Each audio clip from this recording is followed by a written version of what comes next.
I'm Sophia Thompson, 32 years old, and I never imagined my life would turn out this way. As a successful software developer, I always dreamed of finding the perfect love story. Instead, I watched my mother convince my boyfriend to marry my sister in the ultimate betrayal. Years later, when they showed up at my reconciliation party, the looks on their faces when they met my husband were absolutely priceless. Sometimes life's biggest heartbreaks lead to the greatest blessings. Before I dive into this wild journey, let me know where you're watching from in the comments. Don't forget to like and subscribe if you want more stories about turning family betrayal into triumph. Growing up in suburban Boston, our family looked picture-perfect from the outside. Our colonial-style home with its white picket fence and manicured lawn hid the dysfunction that brewed within. My mother, Diane, ruled our household with an iron fist wrapped in a velvet glove. She was the type of woman who smiled sweetly at neighbors while critiquing everything about them once they left. My father, Gerald, was her opposite, quiet, passive, and perpetually nodding along to keep the peace. Then there was my sister Amber. 3 years older than me, she was everything my mother wanted in a daughter. Blonde, beautiful, and socially gifted, Amber could charm anyone within minutes of meeting them. She was a cheerleader, homecoming queen, and the girl every boy wanted to date. I, on the other hand, was the family's black sheep. While Amber spent hours perfecting her makeup and social status, I buried myself in books and computer code. My bedroom walls were covered with academic awards rather than boy band posters. By age 14, I'd taught myself 3 programming languages and built my first rudimentary website. None of this impressed my mother. "Computers are for boys, Sophia," she'd say with a dismissive wave. "You'll never find a husband if you keep hiding behind those screens." Every achievement of mine was met with the same response. "That's nice, dear, but did you hear about Amber's new modeling opportunity?" My sister's temporary jobs and failed ventures were celebrated while my consistent academic excellence was treated as an afterthought. My father would occasionally sneak into my room after these exchanges, awkwardly patting my shoulder. "Your mother means well," he'd say. "She just worries about you." But his eyes told a different story. He knew the favoritism was wrong but lacked the courage to confront it. The summer before my senior year of high school, I won a national coding competition that came with a college scholarship. When I excitedly shared the news at dinner, my mother's response was, "Well, I suppose that's one way to get to college since you won't be getting any athletic scholarships like Amber did." My father stared at his plate while Amber smirked. That night, I made a promise to myself. I would use that scholarship as my ticket out. I applied only to colleges at least 3 states away and celebrated privately when my acceptance letter from MIT arrived. My mother's only comment was concern about me moving so far from family. College became my salvation. For the first time, I was surrounded by people who valued my intelligence and passion for technology. I met my best friend Zoe during orientation week when we both reached for the same computer science textbook in the campus bookstore. "You can have it," she said. "I'll just copy your notes when you inevitably understand everything better than me anyway." Her honesty and humor were refreshing. Through Zoe, I began building the confidence my family had systematically dismantled. She couldn't understand why I dreaded going home during breaks. "Your family sounds like a bad reality TV show," she said after hearing stories about my mother and Amber. "You know that's not normal, right?" I did know intellectually, but emotionally I still craved their approval. Each break I returned home, hoping things would be different. They never were. If anything, the contrast between my college life and home life made the dysfunction more apparent. By junior year, I'd limited my visits to major holidays. Each time I returned, I felt increasingly alien in my childhood home. My growing independence seemed to irritate my mother, who doubled down on criticism. "MIT is making you cold," she accused when I declined to play along with one of Amber's dramatic stories about a boyfriend who'd dumped her. "You used to be such a sweet girl." The truth was, I was finding my voice. For the first time, I started pushing back against my mother's comments, politely but firmly. My father watched these exchanges with a mixture of concern and what I thought might be pride. During winter break of my senior year, when my mother suggested I dress more like Amber for a neighborhood party, I calmly replied, "I'm comfortable with how I look, Mom." The shocked expression on her face was worth the silent treatment that followed. Little did I know, this newfound strength would be tested in ways I couldn't imagine when I brought home the first man I truly loved. I met Jason Carter during a tech conference in my senior year at MIT. He was presenting his startup's new app that helped connect small local businesses with consumers. His presentation was confident but not arrogant, technical but accessible.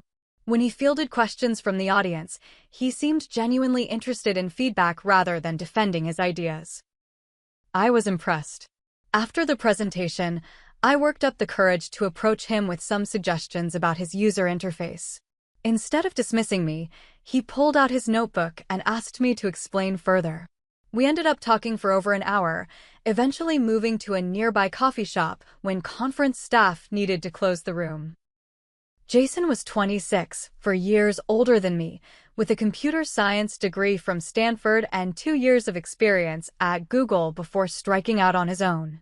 He had warm brown eyes that crinkled at the corners when he smiled and a habit of running his hand through his dark hair when he was thinking deeply about something.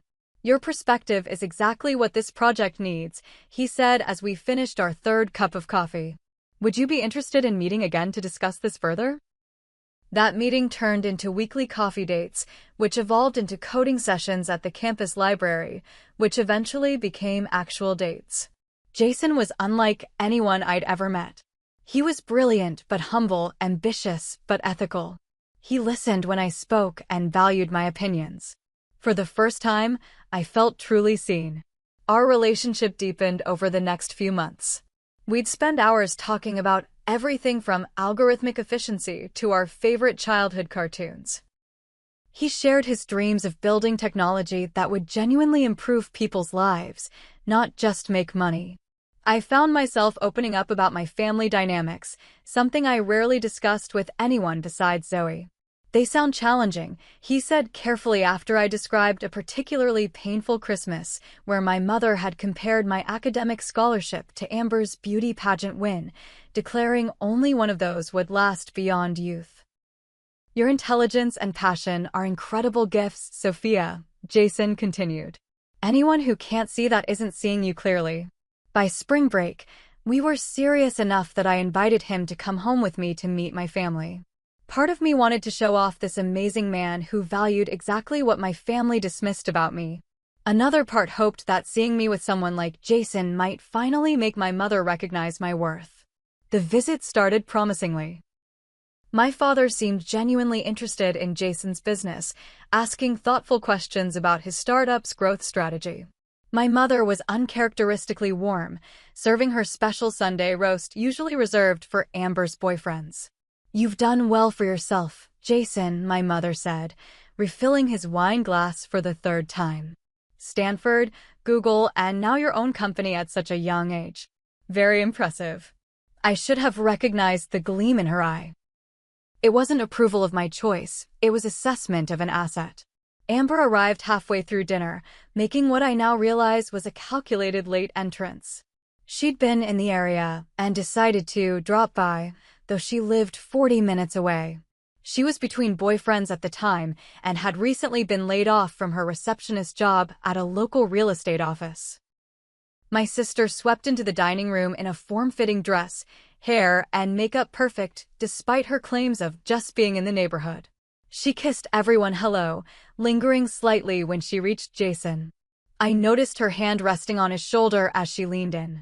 "So you're the genius programmer Sophia's been hiding from us," she said with a laugh that somehow made it sound like I'd been keeping secrets rather than simply living my life 3 states away. Throughout the remainder of dinner, Amber inserted herself into every conversation, strategically highlighting connections between herself and Jason. They discovered they both enjoyed hiking, though Amber had gone exactly once for a photo shoot. They both loved sushi, though Amber typically complained about raw fish. They both enjoyed indie films, though Amber usually fell asleep during anything without explosions or romance. I watched Jason carefully during these exchanges, relieved to see him responding politely, but returning his attention to me or my father after each of Amber's interruptions. When she asked about his business model, claiming a secret interest in tech entrepreneurship, that was news to everyone at the table. He gave brief answers before turning to me. Sophia's actually been helping me refine the algorithm, he said, squeezing my hand under the table. She spotted inefficiencies I'd missed entirely. My mother cleared her throat. Well, isn't that nice? Amber has quite a head for business too, you know. She nearly majored in marketing before deciding on communications. I changed because marketing seemed too limiting, Amber added quickly. I wanted something broader. What she didn't mention was that she'd failed the introductory marketing course twice before switching majors. Despite these undercurrents, the weekend visit ended on a positive note. Jason and I drove back to Cambridge, and he seemed genuinely impressed with my family. Your mother really went all out with that dinner, he said. And your sister is certainly energetic. I laughed nervously. That's one way to put it. Your dad seems great too, though quieter than I expected based on your stories. He's different when my mother's around, I explained. More subdued. Jason nodded thoughtfully but didn't comment further. Over the next few weeks, our relationship deepened further. Late one night, as we lay looking at the stars from the roof of his apartment building, Jason broached our future for the first time. Have you thought about what happens after graduation? He asked, his fingers intertwined with mine. Job hunting, I guess, I replied. I've had a few interviews lined up. What if? He hesitated. What if you came to work with me instead? We could expand the business together. Your skills complement mine perfectly. My heart raced. Are you serious? Completely. And maybe? He squeezed my hand. Maybe we could look for an apartment together too. If you wanted. For the first time, I allowed myself to envision a future where I was truly happy. A life built with someone who valued me for exactly who I was. I turned to kiss him, overwhelmed with emotion. I'll take that as a yes, he whispered against my lips. Little did I know that while I was dreaming of our future together, forces were already in motion to ensure it would never happen. My final semester at MIT should have been exciting. I had excellent job prospects, a capstone project that was garnering attention from industry professionals, and a relationship that gave me the emotional support I'd always craved. Instead, it became the period when everything fell apart. The changes were subtle at first. Jason began taking longer to respond to texts. Our daily phone calls became every other day, then twice a week. He canceled our standing Friday night date 3 weeks in a row, citing meetings with potential investors that mysteriously always seemed to run late. I'm sorry, babe, he'd say, sounding genuinely regretful. This round of funding is crucial. Once it's secured, things will calm down. I believed him because I had no reason not to. His startup was at a critical growth stage, and I understood the demands of the tech world. I was busy too, spending long hours in the lab perfecting my capstone project. Still, something felt off. One evening while scrolling through Instagram, I noticed a post from a restaurant in my hometown. The image showed their famous chocolate lava cake, and the caption mentioned a special visitor from the tech world. In the background of the photo, blurred but recognizable, was Jason's profile. My stomach dropped. He told me he was in New York that weekend meeting investors. What was he doing in my hometown, 3 hours in the opposite direction? When I confronted him during our next call, his explanation came too quickly. It was a last-minute change of plans. A potential investor lives near your parents and suggested meeting there. I was going to tell you, but I knew you were stressed about your project deadline. Did you see my family while you were there? I asked. A pause. Too long. I ran into your mom at the grocery store. Pure coincidence. She insisted I come over for coffee since I was in town. Something in his voice sounded off, but I couldn't identify what. I told myself I was being paranoid, that the distance and stress were making me insecure. I threw myself deeper into my project, ignoring the growing unease. 3 weeks later, during spring break, I decided to surprise Jason by driving to his apartment instead of going home. I hadn't told my family I was coming either. The thought of another tense dinner with Amber's increasingly obvious flirtation toward Jason was more than I could handle that week. When I arrived at Jason's building, his car wasn't in its usual spot. On a hunch, I drove to his office. His car wasn't there either, but his business partner Ryan was just leaving. Jason? Ryan looked confused when I asked. He took a few days off. Said he was visiting family. Jason's family lived in California. Mine lived in Massachusetts. We were in Cambridge. I drove home in a daze, not entirely sure what I was thinking or planning. 6 hours later, I pulled into my parents' driveway at 11 p.m. My father's car was there. So was my mother's. And parked behind them was Jason's distinctive blue Subaru with a small dent in the passenger door from when we'd gone hiking and a rock had hit it during a minor landslide. The house was dark except for the living room. I used my key to enter quietly, hearing low voices from that direction. I moved toward the sound, my heart pounding so loudly I was sure they would hear it. I stopped at the living room entrance, partially hidden by the hallway wall.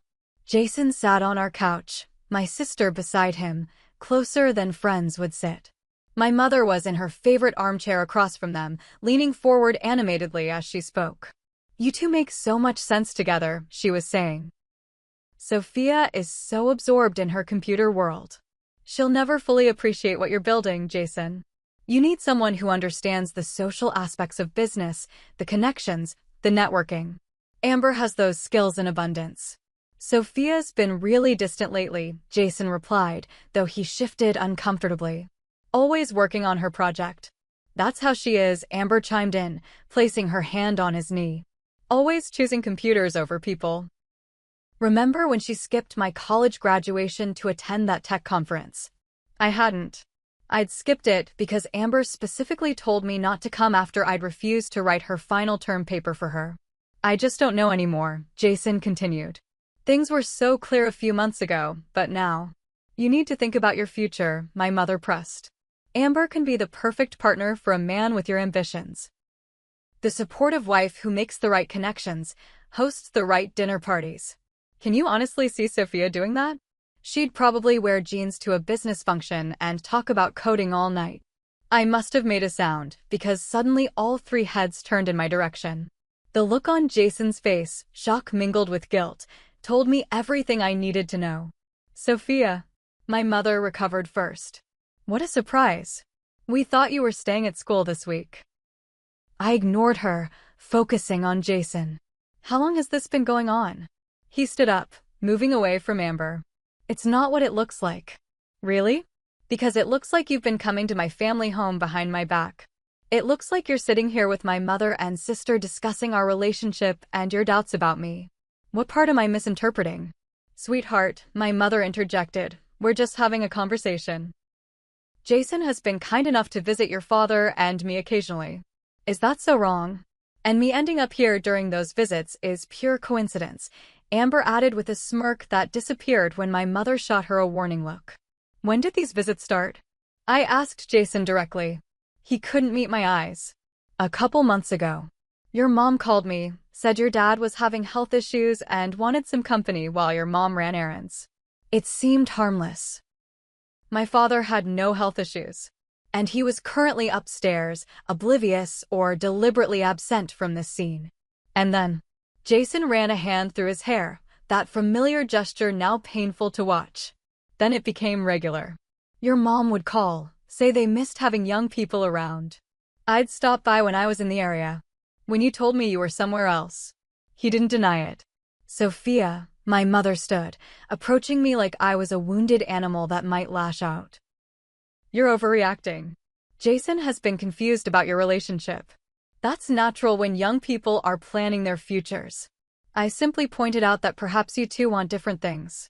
And suggested my sister as a convenient replacement. I finished for her." "Don't be crude," my mother snapped, her gentle facade cracking. "I merely observed that Amber might be more aligned with the type of life Jason is building. You've made it abundantly clear that your computers come first. What successful man wants to be second place in his wife's life?" The word wife hung in the air. Jason and I had discussed moving in together, but marriage had been only an implied someday. I turned to Jason. Do you agree with her assessment? That I'm too focused on my career to be a good partner to you. He hesitated, and in that hesitation, I had my answer. Sophia, he finally said, you have to admit things have changed. You're always working on your project for graduation. I interrupted. It's temporary. And you've been equally busy with your startup. I never once doubted your commitment because of it. It's not just that, he continued weakly. Your family has helped me see that maybe we want different futures. My family, I repeated flatly. You mean my mother and the sister who's apparently been pursuing you behind my back? No one's been pursuing anyone, Amber protested, though her hand still rested possessively on the couch where Jason had been sitting. I laughed, a hollow sound that startled even me. Mom, why? Why would you do this? For a moment, my mother's mask slipped completely, revealing the calculating woman beneath. Let's be practical, Sophia. Amber needs a successful husband more than you do. You'll always be able to support yourself with your computer job. Amber needs security, social standing. The brutal honesty stunned me into silence. Besides, she continued, apparently believing this logic would convince me, you are never going to be the right wife for someone like Jason. He needs someone who understands the social requirements of being married to a successful man. Someone who can entertain, who knows the right people.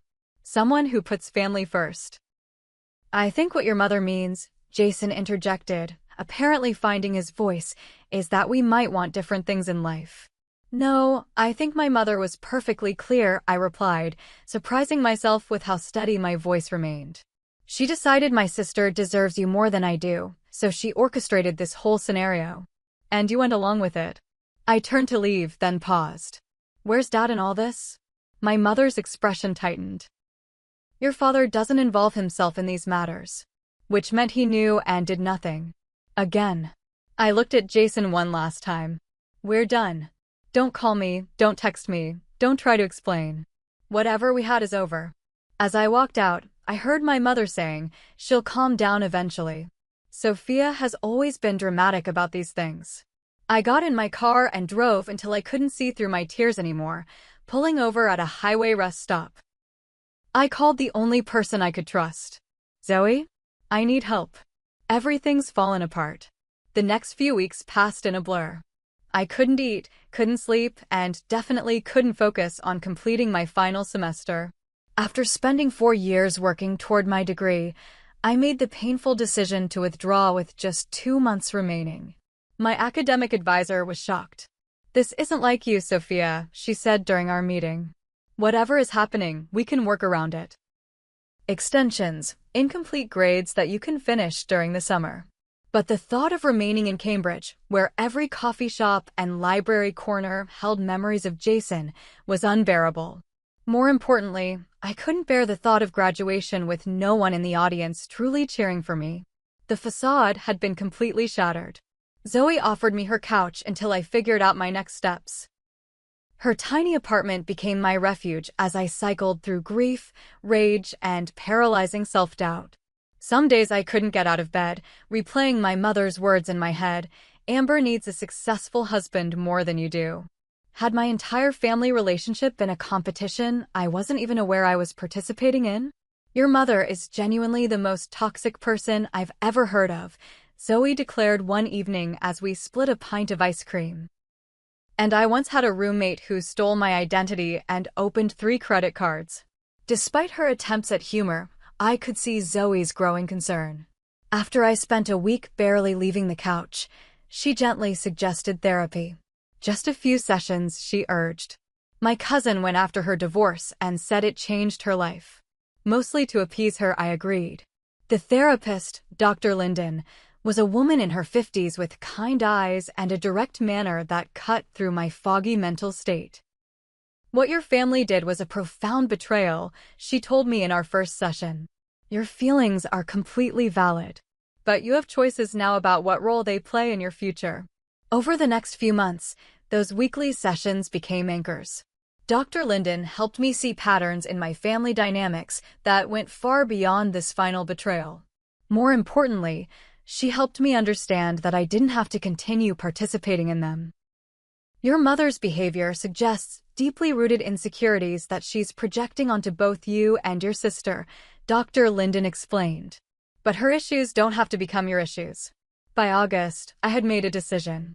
I applied to complete my degree at the University of Washington in Seattle, as far from both Boston and California as I could reasonably get.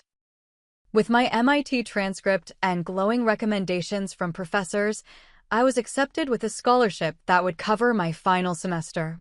Saying goodbye to Zoe was difficult. She had been my rock during the darkest period of my life. "You better video call me every week," she said fiercely as we hugged at the airport. "And I'm coming to your graduation with an embarrassingly large sign and air horns." Seattle felt like breathing fresh air after being underwater. The city's blend of technology and natural beauty suited me perfectly. I found a tiny studio apartment near campus and decorated it with absolutely nothing that reminded me of my past life. No family photos, no mementos from MIT, no traces of Jason. My phone remained largely silent. Jason had tried calling and texting for the first few weeks after our confrontation, his messages evolving from defensive, "You didn't give me a chance to explain," to apologetic, "I made a terrible mistake," to pathetically nostalgic, "Remember when we watched the meteor shower on my roof?" I never responded, eventually blocking his number. My parents' communications followed a predictable pattern. My mother acted as if nothing had happened, sending chatty texts about neighborhood gossip and Amber's latest adventures. My father sent occasional brief messages, usually devoid of any real content. "Hope you're doing well." Neither acknowledged the betrayal directly. I responded minimally to my father and not at all to my mother. Through social media, which I rarely checked anymore, I learned that Jason and Amber were officially dating. 2 months later, they were engaged. The announcement featured a photo of them with my beaming mother between them. My father stood slightly apart, his smile not reaching his eyes. I deactivated all my accounts that day. With my social media gone and my old connections fading, I poured everything into rebuilding my life. I completed my degree with honors, attended by Zoe and her family, but no one from my own. After graduation, I accepted an entry-level position at a mid-sized tech company in downtown Seattle. The salary was modest, but the role offered valuable experience and, most importantly, a foot in the door of the Seattle tech scene. Slowly, I built a new friend circle. There was Kim from the rock climbing gym who dragged me out for weekend hikes, insisting physical activity was essential for mental health. Aaron and David, a couple from my apartment building, adopted me into their friend group after discovering my pitiful empty refrigerator when they brought over misdelivered mail. And there was Lena from work, whose quiet competence and dry humor made our long coding sessions enjoyable rather than merely tolerable. These new friends knew nothing of my family drama. To them, I was simply Sophia from the East Coast who didn't talk much about home. They accepted this without question, filling our time together with present joys rather than past sorrows. 1 year after moving to Seattle, I received a text from my father that finally acknowledged reality: Amber and Jason's wedding this weekend. "Your mother asks if you've changed your mind about attending." I hadn't been invited. I hadn't expected to be. I responded simply, "No." My father's reply came hours later: "I understand." "I'm sorry, Sophia."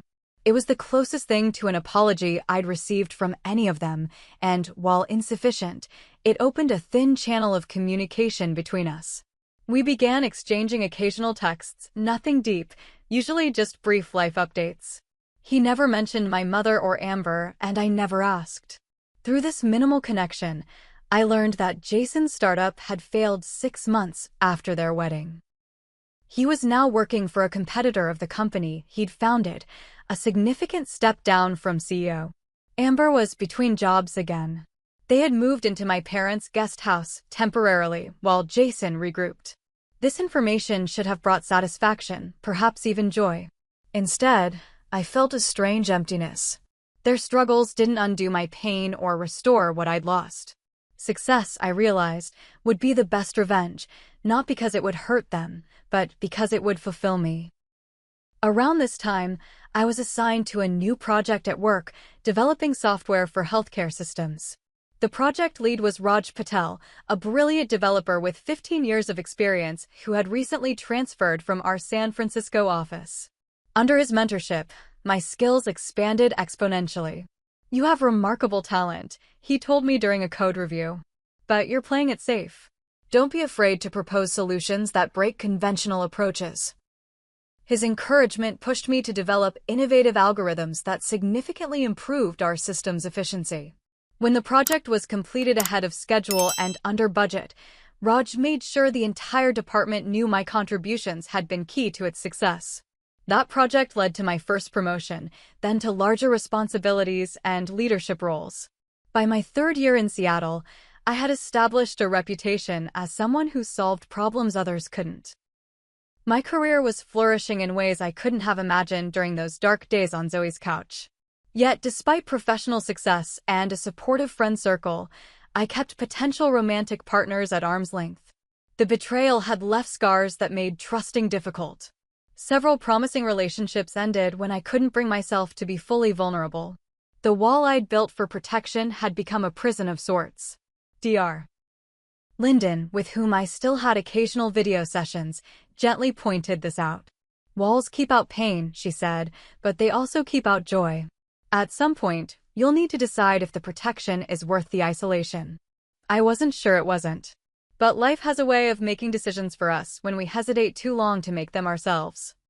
The Nexus project was my company's most ambitious undertaking to date, a comprehensive system designed to integrate patient data across healthcare providers while maintaining strict privacy protocols. The complexity required assembling an elite team drawn from multiple departments. As one of the lead developers, I attended the kickoff meeting with both excitement and trepidation. Our department head opened the session. "Before we begin, I'd like to introduce Michael Zhang, who's joining us from our Toronto office. Michael will be the technical architect for Nexus, bringing his expertise in secure systems design and implementation." Michael entered the conference room, and my first impression was of quiet competence. Around my age, maybe a year or two older, with thoughtful eyes behind simple glasses and a presence that commanded attention without demanding it. When he spoke, explaining his vision for the project architecture, his passion for the work was evident in every carefully chosen word. During the breakout sessions that followed, Michael and I were assigned to map the data flow framework. As we worked, I found myself repeatedly impressed by his approach to problem-solving, methodical yet creative, with an eye for elegant solutions. "That's an interesting way to handle the authentication sequence," I commented as he sketched a diagram. "I wouldn't have considered decoupling those components." He smiled slightly. "Sometimes the best solutions come from questioning assumptions about what belongs together." Something in his tone suggested he might be talking about more than just code. Over the following weeks, Michael and I developed a productive professional rhythm. We challenged each other's ideas respectfully, building on our different strengths to create something better than either of us could have designed alone. I found myself looking forward to our working sessions, extending them with questions that could have waited until the next day. One evening, as we were the last two people in the office, Michael leaned back in his chair and asked, "Want to continue this discussion over dinner? There's a great Vietnamese place around the corner." The invitation was casual, clearly professional, yet I hesitated. This boundary between work colleague and potential friend was one I rarely crossed. Noticing my hesitation, he added, "No pressure. I just thought food might help us solve this permissions hierarchy issue." I surprised myself by agreeing. That dinner became the first of many. Our conversations expanded beyond work to books, hiking trails, the challenges of urban gardening, his passion, and rock climbing, mine. Michael spoke of his family. Chinese immigrants who had settled in Vancouver, his father's small accounting practice, his mother's community college teaching career, his younger sister's medical studies. His stories were filled with warmth and respect, so different from the dynamics I'd grown up with. I shared carefully edited versions of my own background, mentioning MIT, but not my incomplete final semester, describing Boston, but not my family. Michael never pushed for details I wasn't offering, yet his attentive listening created a space where I gradually wanted to share more. 3 months into the project, Michael suggested a Saturday hike to celebrate completing a particularly challenging module. The trail he chose offered spectacular views of Mount Rainier, and as we reached the summit viewpoint, something shifted in our interaction. Away from keyboards and conference rooms, surrounded by towering trees and mountain vistas, we were simply two people enjoying each other's company. During our descent, Michael mentioned a documentary film festival happening the following weekend. Would you be interested in going? Not as colleagues, he clarified, but as a date. The word date triggered an immediate internal panic. I'd successfully avoided anything beyond casual coffee meetups since moving to Seattle. The prospect of opening myself to potential hurt again was terrifying. I need to think about it, I replied honestly. Michael nodded. Take all the time you need. The offer stands. That evening, I called Zoe for the first time in weeks. He asked you out and you said you'd think about it, she exclaimed. Sophia, this is progress.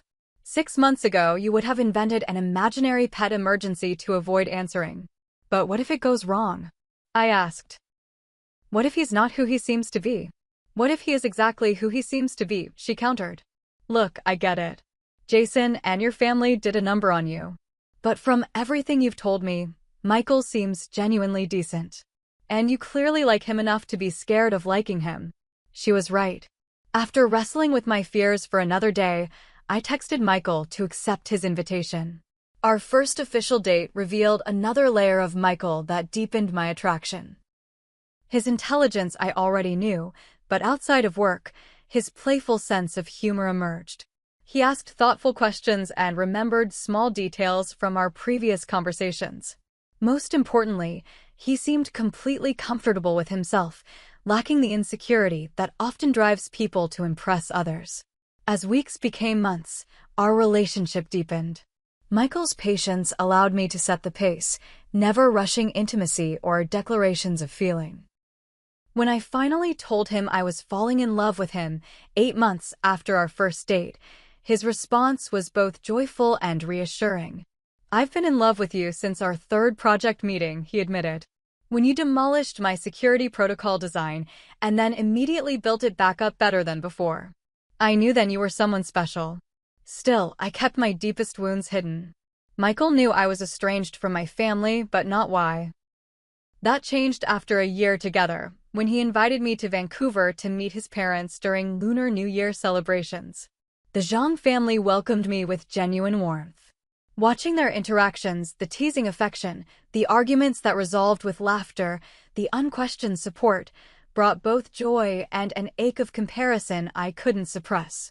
After we returned to Seattle, Michael found me crying in our hotel room.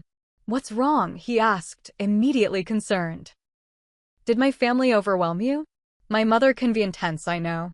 No, your family is wonderful, I managed through tears. It's just, they made me see what I never had. That night, I finally shared the full story. MIT, Jason, my mother's manipulation, my sister's betrayal, my father's complicity, the shattered life I'd fled and the new one I'd built from the pieces. Michael listened without interruption, his expression shifting from shock to anger to deep compassion. When I finished, he took my hands in his. Thank you for trusting me with this. I understand now why trust is so difficult for you. He paused, choosing his words carefully. What they did was unforgivable. But I need you to know something. Not everyone will betray you. I won't betray you. You can't promise that, I whispered. I can promise to try every day to be worthy of your trust, he replied. And I can promise that if we ever have conflicts or doubts, I'll bring them directly to you, not to anyone else. His response wasn't a blanket reassurance that my fears were unfounded. Instead, it acknowledged the reality of my experience while offering a different path forward. That honesty meant more than 1,000 promises never to hurt me could have. Our relationship deepened after that night. With my history no longer a shadow between us, I could fully embrace the possibility of a future together. Michael became not just my partner, but my closest friend, challenging me when I needed challenging and supporting me when I needed support. 2 years into our relationship, during a weekend trip to the San Juan Islands, Michael proposed. The ring was an emerald rather than a diamond, set in a design he'd helped create. It reminded me of your eyes, he explained. And emeralds symbolize truth and love. Both seem appropriate. Though I'd known this moment might come, I found myself hesitating. Are you sure? My family baggage is considerable. Michael smiled. I'm not marrying your family. I'm asking to marry you, Sophia Thompson, with all your brilliance and strength and carefully protected heart. Will you build a life with me? Yes, I said, the word carrying all the certainty I'd never thought I'd feel again. Yes, I will. We planned a small wedding with just our closest friends. I didn't invite my family, though I sent my father a brief text letting him know I was getting married. His response was typical, congratulations. I hope you'll be very happy. No mention of attending, no questions about Michael. I hadn't expected otherwise. Our wedding day was perfect in its simplicity.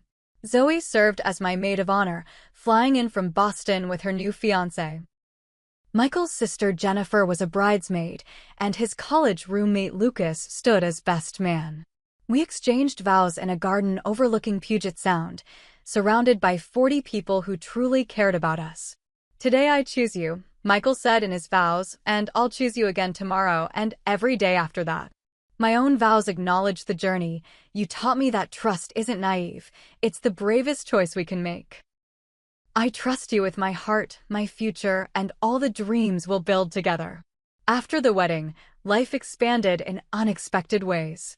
Michael and I combined our technical expertise to launch a healthcare data security startup.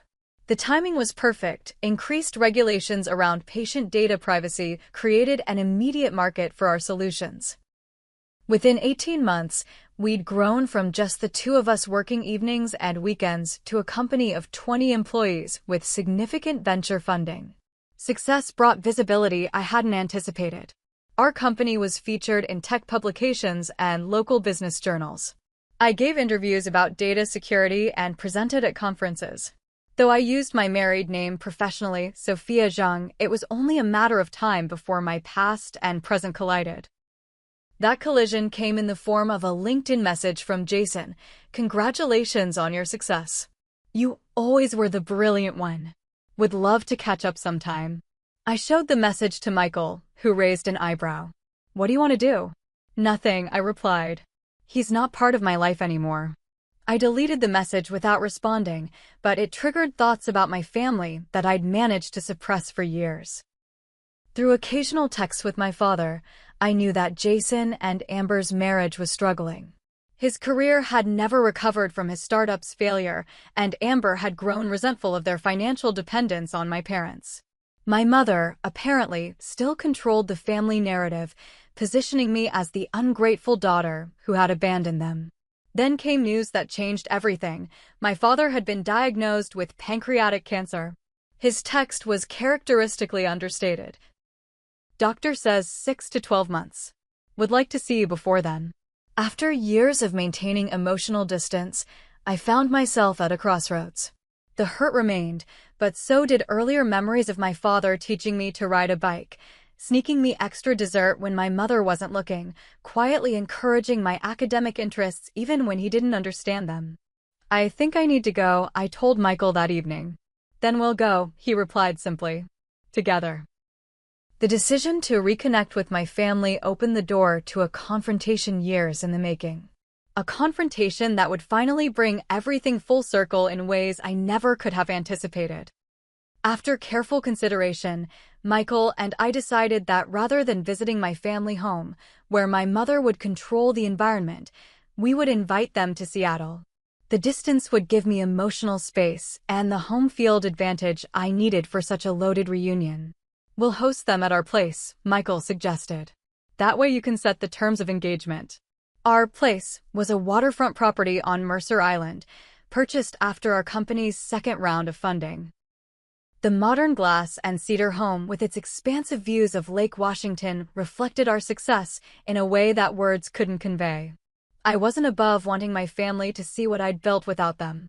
I called my father directly to extend the invitation. His voice, thinner than I remembered, brightened when I suggested the visit. We could come next month, he said. Your mother and I. And Would it be all right if Amber and Jason came too? They're living with us now, and your mother doesn't want to leave Amber alone while we're gone. The request sent ice through my veins. Seeing my parents after 6 years would be challenging enough. Facing Jason and Amber seemed impossible. But I recognized the manipulation. My mother was ensuring I couldn't have time alone with my father. Everyone is welcome, I said, surprising myself with how steady my voice remained. We have plenty of room. Michael squeezed my hand in support as I ended the call. Are you sure about this? Including Jason and Amber? No, I admitted. But I need to do this completely. No more shadows hanging over us. The month before their visit passed quickly. Between preparing our home and managing our growing company, I had little time to dwell on anxiety. Michael arranged for a private chef to handle the first night's dinner, understanding that cooking for the people who had hurt me so deeply would be an unfair burden. The day of their arrival, I stood in our living room, looking out over the water, trying to center myself. Michael came up behind me, wrapping his arms around my waist. Remember, he said softly, you're not that vulnerable girl anymore. You're Sophia Zhang, co-founder and CTO of Zhang Secure, with 14 patents and a waitlist of clients. More importantly, you're a woman who rebuilt her life from scratch. Nothing they say or do can take that away. The doorbell rang precisely at 4 o'clock. My mother had always valued punctuality. I took a deep breath and opened the door. My father stood closest, dramatically thinner than I remembered, his skin bearing the yellowish tint characteristic of his disease. Despite his obvious illness, his eyes lit up at the sight of me. Sophia, he said, his voice catching. Without thinking, I stepped forward to embrace him, his body feeling fragile beneath my arms. My mother stood just behind him, barely aged from my memory. Her critical eyes took me in, then shifted to assess our home visible through the open door. You look well, she said, her tone suggesting surprise at this fact. Thank you for having us. Amber and Jason hung back awkwardly. My sister had gained weight, her once model-esque figure now softer, her carefully maintained blonde hair showing dark roots. Beside her, Jason looked almost exactly as I remembered, though a new tension lined his face, and his once confident posture had diminished. Please come in, I said, stepping back to allow them entry. Michael is looking forward to meeting you all.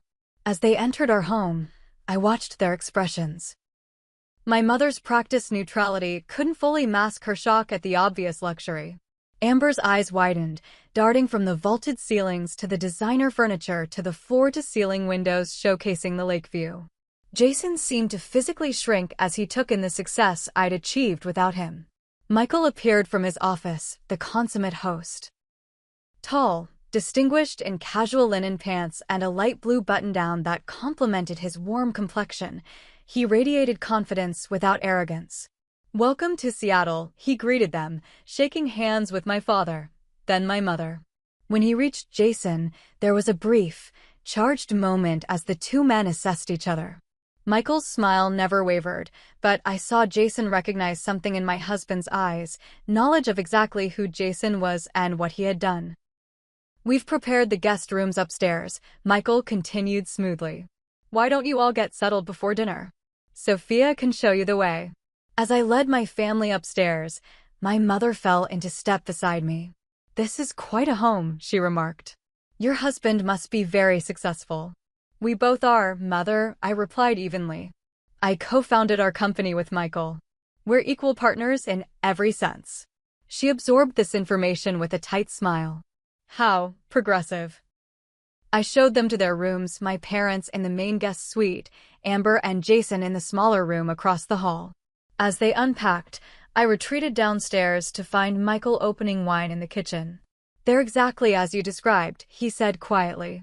Your mother started assessing the property value within 30 seconds of arrival. I laughed despite my tension. Just wait until dinner. She'll be counting the silver. The private chef Michael had arranged prepared an exquisite meal. As we gathered around our dining table, the conversation remained superficial: Seattle weather, their flight, my father's treatment options. Michael expertly filled awkward silences with questions about Boston and observations about the differences between Canadian and American healthcare systems. It was during dessert that my mother finally broached the subject of our company. So, she said, setting down her fork with precision, Sophia mentioned you run a business together. What exactly do you do? Michael glanced at me, silently offering the chance to answer. I took it. We founded JongSecure 4 years ago, I explained. We specialize in healthcare data security systems. Our software protects patient information while allowing authorized access across different healthcare providers. JongSecure, my mother repeated. You took Michael's name for the company? It tested better with focus groups, I replied smoothly, though the real reason was simpler. I'd wanted nothing of my past associated with my future. They're being modest, my father interjected. I looked up their company before we came. They were featured in Forbes last year. Healthcare's Security Revolution, the article called it. My mother's eyebrows rose fractionally. How impressive. Jason cleared his throat. What's your market valuation now? Last funding round. Michael answered casually, our last valuation was just over $300 million. We're not looking for additional investment currently. We're cash flow positive and growing sustainably. The figure hung in the air. $300 million. Jason's failed startup had peaked at a $4 million valuation before collapsing. $300 million, Amber repeated, looking at Jason with an expression I couldn't quite read. That's wow. Enough about business, my mother interjected briskly. Sophia, will you and Michael be starting a family soon? You're not getting any younger. Mom, Amber protested weakly. It's a reasonable question, my mother defended. They have this enormous house. Seems a shame not to fill it with children. We're focused on our company right now, Michael answered diplomatically. But we haven't ruled out children in the future. My mother turned to me. You always said you wanted children, Sophia. Remember those dolls you used to line up in your room? You had names for all of them. I had no such memory. Amber had been the one obsessed with dolls. This subtle rewriting of history was so typical of my mother that I almost laughed. If Sophia and I decide to have children, Michael said, his voice gentle but firm, it will be on our timeline, not anyone else's. My mother's smile tightened, and used to being challenged so politely yet definitively. As the evening progressed, the dynamics became increasingly clear. My mother attempted to reassert control through passive-aggressive comments and selective memories. My father observed quietly, occasionally catching my eye with what seemed like apology. Amber fluctuated between feigned interest in our lives and thinly veiled envy. And Jason grew progressively more uncomfortable, drinking too much wine and barely contributing to the conversation. By the time we moved to the living room for after-dinner drinks, the facade of pleasant family reunion had worn dangerously thin. How are things in Boston? I asked, deliberately vague. A weighted silence followed. My father stared into his whiskey. My mother smoothed an invisible wrinkle from her skirt. We're between opportunities at the moment, Amber finally answered. Jason's exploring several promising positions. I see, I replied. And you're living with Mom and Dad while you explore? Temporarily, Jason said quickly. My non-compete clause from Growth Tech just expired, so I can finally look at other startups in the same space. It's been 3 years, Amber added, a edge to her voice. A very long temporary arrangement. We're happy to help family through difficult transitions, my mother said pointedly. That's what families do. They support each other through challenges. The implication hung heavily in the air. That I had abandoned my family responsibilities by cutting contact. Michael, sensing the rising tension, stood. Would anyone like to see the garden? We've just installed a Japanese-inspired meditation area overlooking the water. My father rose eagerly. I'd enjoy that. As the others followed Michael outside, I remained behind to refresh drinks. Jason lingered, awkwardly handling his empty glass. Your husband seems like a good man, he said finally. He is, I replied simply. You've done incredibly well for yourself, Sophia. I always knew you would. I looked at him directly for the first time that evening. Did you?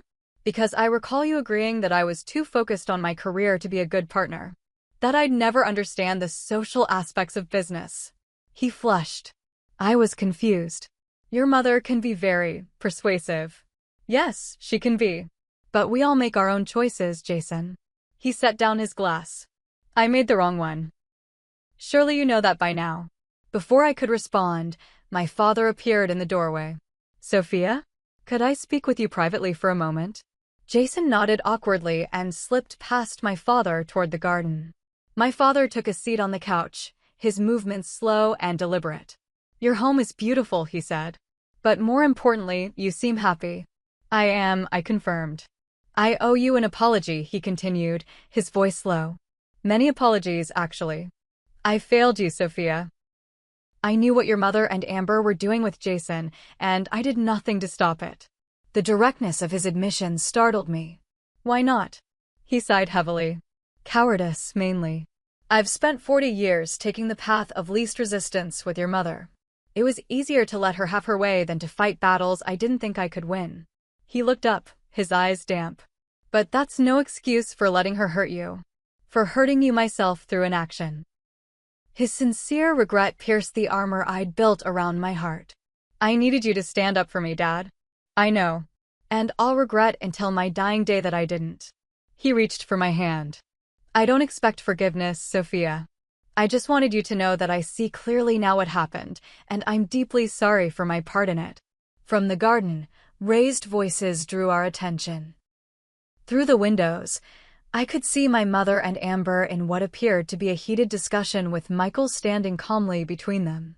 We should join them, my father suggested. Your mother becomes unpredictable when challenged. In the garden, the scene became clear as we approached. My mother was berating Michael about something while Amber stood nearby, arms crossed defensively. Absolutely inappropriate to suggest such a thing, my mother was saying. Our financial arrangements are private family matters. Michael noticed our approach and turned. Sophia, Gerald. We were just discussing family dynamics. He's suggesting we're taking advantage of Dad's finances, Amber blurted. As if we're some kind of parasites. Michael shook his head. That's not what I said. I simply observed that multi-generational living can create complex financial interdependencies that sometimes prevent people from making fully independent choices. My mother's face flushed with anger. You know nothing about our family. On the contrary, Michael replied calmly. I know a great deal about your family from Sophia's perspective.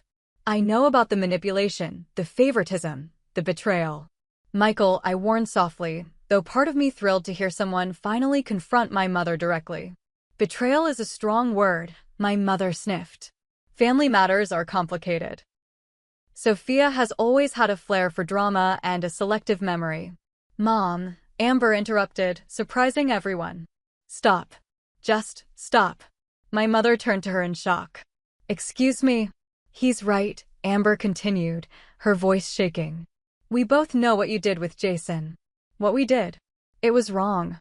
Jason, who had been silent throughout the exchange, finally spoke. Your mother told me Sophia was seeing someone else at MIT. That she was using me as a backup plan while pursuing a professor she was interested in. I gasped. That's completely untrue. I know that now, he said quietly. But at the time, it made sense of why you were so busy, why you seemed distant. Your mother showed me texts from your phone that seemed to confirm it. I never texted anything like that, I said, my mind racing. She must have used my phone, Amber finished. She had me text things from your old number that she'd kept in her contacts. Made it look like they were coming from you. My mother's face hardened. This is absurd. I was simply helping two people who were clearly better suited find their way to each other. By lying, my father asked, his voice stronger than I'd heard it all weekend. By manipulating a young man's feelings and betraying our daughter, I did what was necessary, my mother insisted. Amber needed stability that Sophia didn't. Sophia was always going to be fine on her own. So you decided to sacrifice my happiness for Amber's?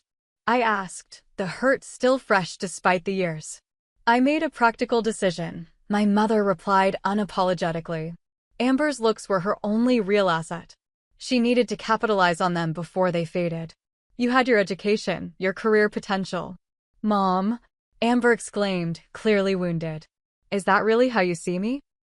As nothing but a pretty face with an expiration date. My mother waved dismissively. Don't be so sensitive. I'm simply being practical. I did what any mother would do, ensured both my daughters' futures as best I could. No, my father countered, surprising us all with his firmness. You did what served your vision of how things should be. You didn't consider what either of your daughters actually wanted or needed. The garden fell silent. My mother's face registered shock at my father's rebellion. Amber looked torn between vindication and devastation at our mother's assessment of her worth. Jason stared at the ground, the full extent of his manipulation finally clear. Michael moved to stand beside me, his hand finding mine in silent support. I think I said finally that we've all had enough truth for one evening. Let's continue this conversation tomorrow after everyone's had some rest. As we headed inside, Jason caught my arm gently. Sophia, I need you to know how sorry I am. I should have trusted what we had. I should have talked to you directly. I looked at the man I had once loved so deeply, now a diminished figure trapped in a marriage built on lies. Yes, you should have. Later that night, as Michael and I prepared for bed, he asked, "Are you okay?" That was intense. I considered the question carefully. I think I am. For years I've carried this wound, never fully understanding how deep the deception went. Now I know. And strangely, that helps. Your sister surprised me, he observed. I didn't expect her to break ranks with your mother. Me neither, I admitted. Maybe there's hope for her yet. Michael pulled me close. What happens now? With your family? I rested my head against his chest, listening to the steady beat of his heart. I don't know exactly. But for the first time, I think there might be a path forward, at least with my father, and maybe eventually with Amber. My mother, that's more complicated. Whatever you decide, Michael said, kissing my forehead, I'm with you. Every step of the way. As I drifted toward sleep, I realized that the confrontation had shifted something fundamental within me. The people who had once held such power over my happiness now seemed smaller, less significant. They hadn't determined my fate after all. I had. The morning after our confrontation brought a strange calm to the house. My father joined me for early coffee on the deck, watching the sunrise paint the lake in gold and pink. We sat in comfortable silence for a while before he spoke. I had a long talk with your mother last night, he said, his thin hands cradling his mug. One of many we should have had years ago. I told her things need to change if she wants any relationship with you going forward. And how did that go? I asked, already knowing the answer. He smiled ruefully. About as well as you'd expect. She's not used to ultimatums, especially from me. What about you, Dad? What do you want? He looked out over the water, considering. I want whatever time I have left, to be honest. No more pretending, no more enabling behavior that hurts the people I love. He turned to me. And I want to know my daughter again if she's willing. Over the next 3 days, our family dynamics shifted in ways I never anticipated. My father and I spent hours talking, filling in the gaps of our lost years. I showed him our company offices, introduced him to colleagues, shared the work that filled me with purpose. He listened with genuine interest, asking insightful questions that reminded me of the thoughtful man who had encouraged my early curiosity about computers. I'm proud of you, Sophia, he told me as we walked along the waterfront. Not because of your success, though that's remarkable. I'm proud of the woman you've become, strong, compassionate, resilient. You created this life despite us, not because of us. His cancer made our reconciliation bittersweet, a relationship rebuilt with an expiration date looming. Yet there was grace in having this time, in clearing away the debris of the past before saying goodbye. With Amber, healing came more tentatively. The morning after the confrontation, she asked if I would walk with her around the neighborhood. I don't even know where to start, she said as we strolled past waterfront mansions. Sorry seems inadequate. Why did you do it? I asked. The question had haunted me for years.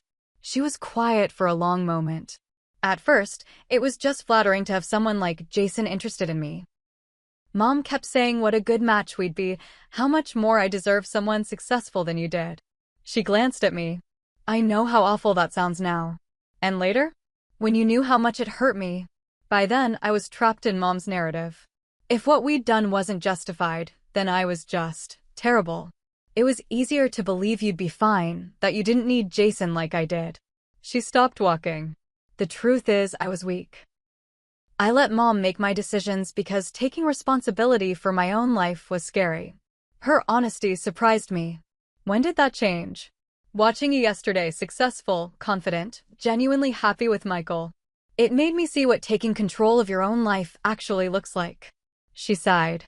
I'm 35, living in our parents' guest house, in a failing marriage, with no career or purpose. Mom still buys my clothes and tells me how to wear my hair.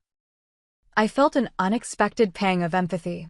While my mother had betrayed me, she had infantilized Amber, keeping her dependent and diminished. It's not too late to change that, I said carefully. How? The desperation in her voice was palpable. I considered my response. Start with something small but meaningful.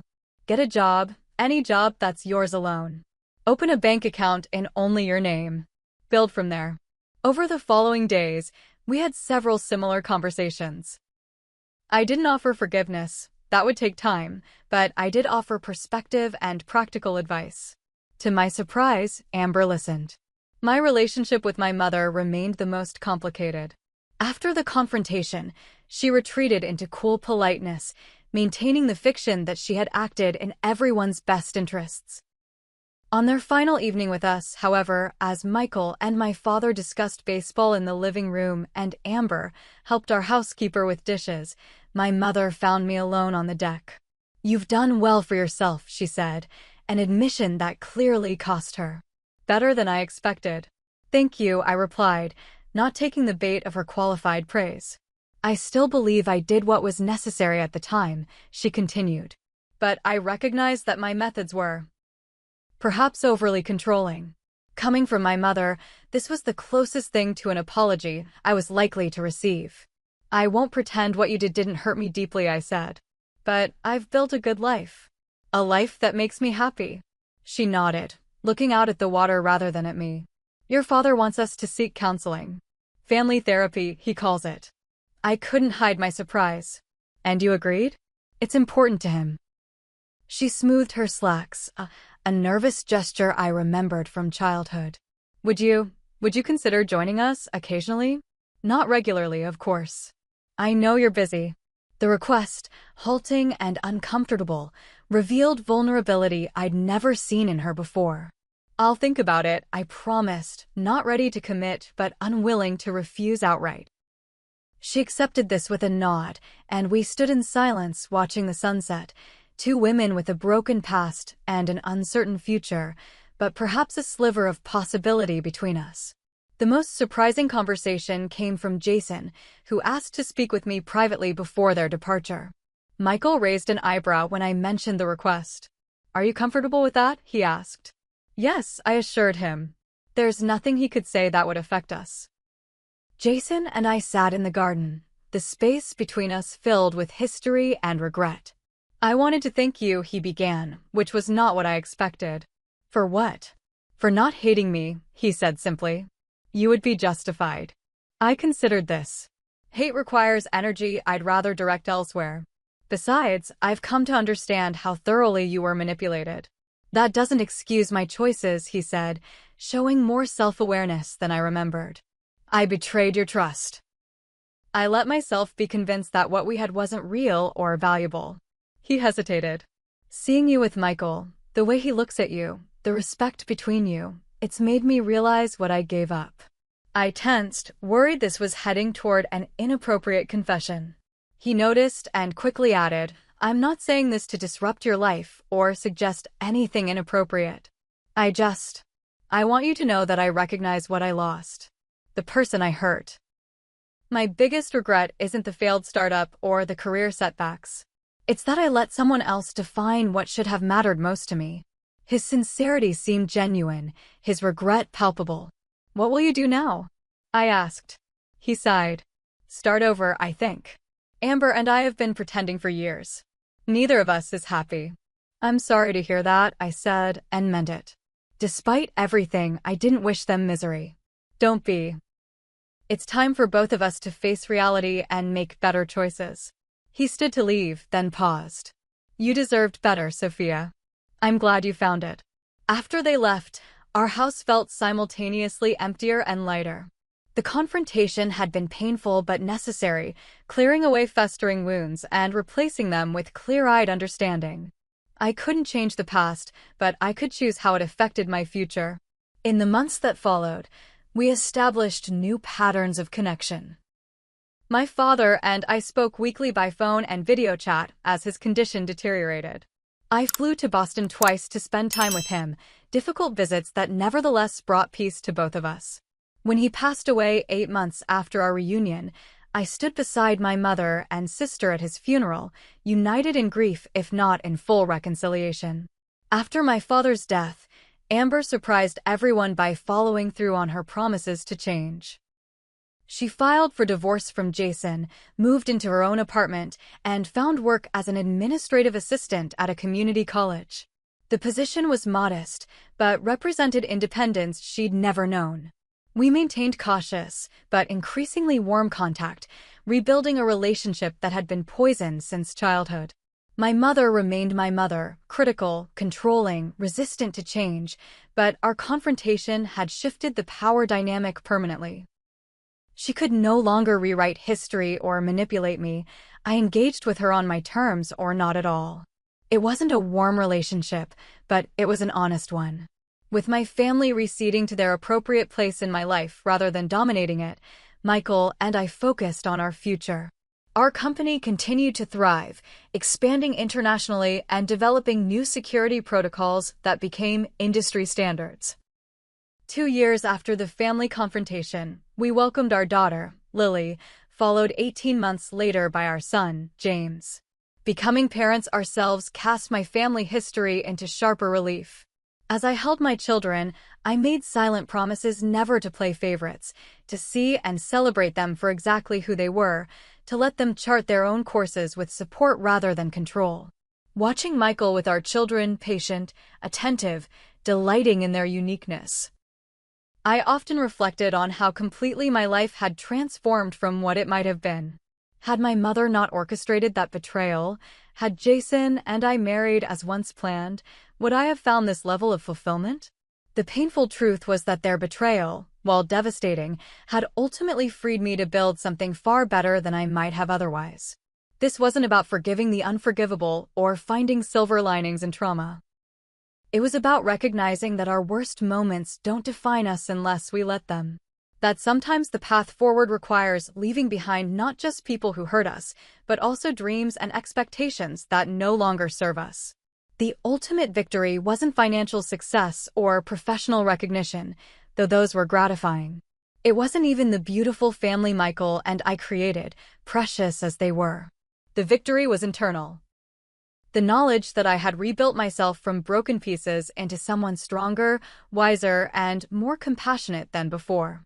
On my daughter's 3rd birthday, as our home filled with friends and laughter, I caught sight of myself in a window reflection. The woman looking back bore little resemblance to the devastated girl who had once fled her family's betrayal. This woman stood tall, confident in her worth, surrounded by love she had chosen and that had chosen her in return. I often think about the question of forgiveness. Have I forgiven my mother, my sister, Jason? Not entirely. Some betrayals leave permanent marks. But I've released the anger that once threatened to define me. I've learned that the opposite of love isn't hate, it's indifference. And I've found peace in allowing those who hurt me to occupy an appropriate space in my heart and history, acknowledged but no longer central. The journey from betrayal to this peaceful place wasn't linear or simple. It required confronting painful truths, setting boundaries, and most importantly, believing I deserved better. Perhaps that's the most valuable lesson of all, that our capacity for happiness expands when we truly believe we're worthy of it. So if you're facing betrayal or heartbreak right now, remember this. The people who hurt you don't get to decide your worth. They don't get to write the ending to your story. That power belongs to you alone. Sometimes life's greatest gifts come disguised as its cruelest blows, redirecting us toward paths we might never have chosen, but that lead to places far better than we imagined. What painful experience has ultimately led you to something better? Share your story in the comments below. Don't forget to like and subscribe if this resonated with you, and hit that notification bell to catch my next video. Remember, every ending is just the beginning of something new. Thank you for listening to my story, and until next time, be kind to yourself, you're worth it.